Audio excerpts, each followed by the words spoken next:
Welcome to Better Builds Nation, where the goal here is to inspire you to create better builds so you can elevate your gameplay and rise above the competition. Today I will be showcasing my version of the Lair of Darkness deck.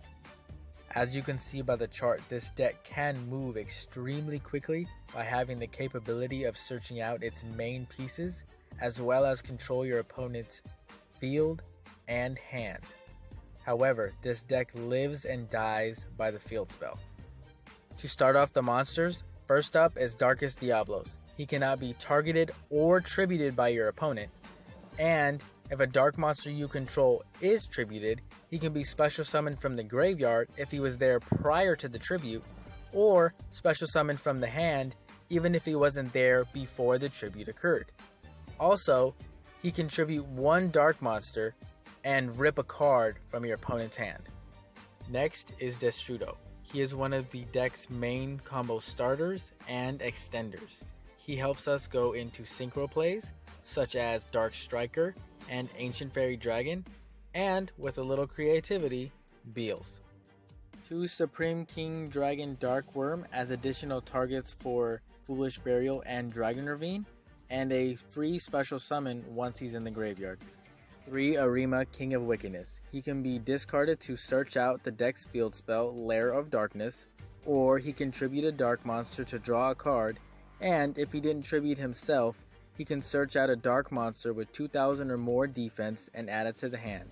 This combos off well with the deck's boss monster, Darkest Diabolos. 3 Juragedo. This card puts in work. During either player's battle step, you can special summon this card from your hand, and if you do, you gain 1000 life points. And during either player's turn, you can tribute itself to have another monster gain 1000 attack points until the end of the next turn. So this plays well into the deck strategy. 2 Witch of the Black Forest. It's mainly in here to combo off with synchro plays, link plays, and using it as tribute fodder to get off a search after using it. 3 Lilith, Lady of Lament. She searches out your normal trap cards, and you pick 3, your opponent then randomly selects one, and you set it on your side of the field. 2 Sangan. It is highly searchable in the deck, and can create card advantage after being used along with link summoning, synchro summoning, or being used as tribute fodder. 1 Tour Guide to special summon Sangan or Lilith straight from the deck. Although Lilith will have its effects negated, it can still tribute a monster because its tributing is a cost, not an effect. To round off the monsters, 1 Skarn. When it is sent to the graveyard, you can add 1 level 3 Fiend from your deck to your hand.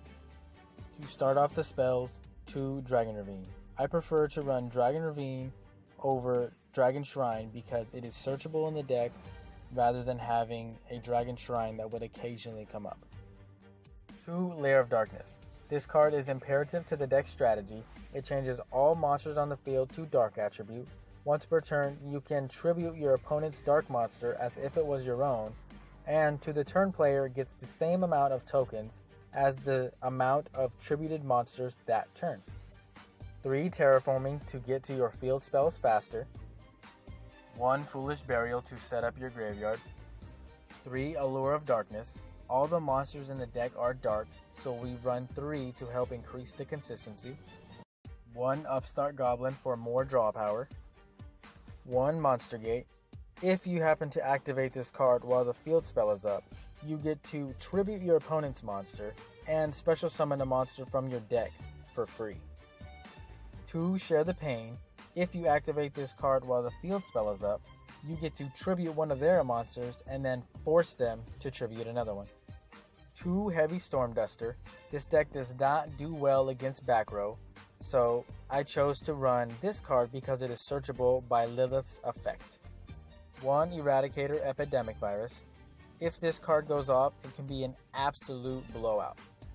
Finally, Dark Spirit Art of Greed. I chose to run this card over any of the other viruses because it is not limited to attack and defense requirements. Also, if you happen to activate this card and they don't have a spell card to reveal, you get to draw 2 cards. That's 2 free cards in your hand. Moving on to the extra deck, Beals.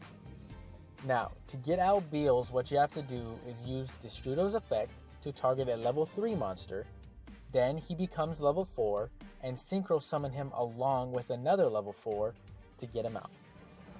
1 Ancient Fairy Dragon to special summon a level 4 or lower monster, and or pop Dragon Ravine to search out Lair of Darkness. 1 Dark Strike Fighter. If you have Lair of Darkness activated and you activate Dark Strike Fighter's effect, you contribute your opponent's monster and burn them at the same time.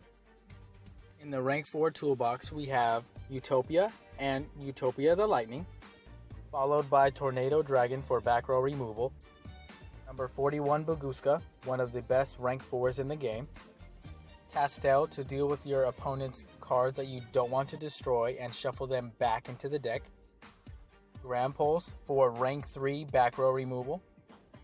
The Link monsters, Borlo Dragon. This deck generates a lot of tokens, making it extremely easy to summon. Next up, we have Triple Burst Dragon. This card can negate your opponent's card effects during the damage step, as well as tribute himself to special summon a Link 2 or lower monster from the graveyard. Decode Talker. If the Lair of Darkness is on the field, you can actually tribute your opponent's monster this card points to in order to activate its effect. Now, these next 3 cards haven't been released in the TCG yet. However, once they are released, they are going to make this deck so much better. The first card is Summon Sorceress. If your opponent generates tokens off of Lair of Darkness, you get to choose where the tokens get placed. So you can place the tokens in the zone that Summon Sorceress points to, and you get to special summon a monster of the same type. Second card is Troy Mare Phoenix. As I stated before, this deck does not do well against back row, and I can go into Phoenix whenever I don't have access to my Xyz plays, so I can pop my opponent's back row. The third card is Cherubini. Cherubini is so great in this deck because of the field spell. The field spell generates level 3 tokens, and you can use those level 3 tokens to link summon into Cherubini. Has 2 relevant effects. The first one is the protection of the cards it points to.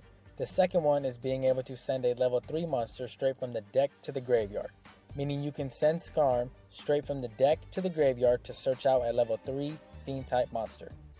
Until these cards are released, you can use other extra deck monsters to replace them, such as Black Rose Dragon, Link Spider, and any other card you feel would fit into the strategy. Lair of Darkness is a very solid deck. However, it does have flaws in its strategy, such as the heavy reliance on the Lair of Darkness field spell and being able to be shut down by cards like Mask of Restrict. But overall, it has a power level of 2.9. Now, I came to this conclusion by using a formula I created to judge my decks. Don't use ambiguous numbers, and I don't use my personal opinion of the deck. The deck is evaluated using the formula. But anyways, guys, that's my build. Tell me how I could have done it better and what you'd like to see next in the comments down below. And if at any point in time you enjoyed this creation, then give the video a big thumbs up and subscribe to join the nation.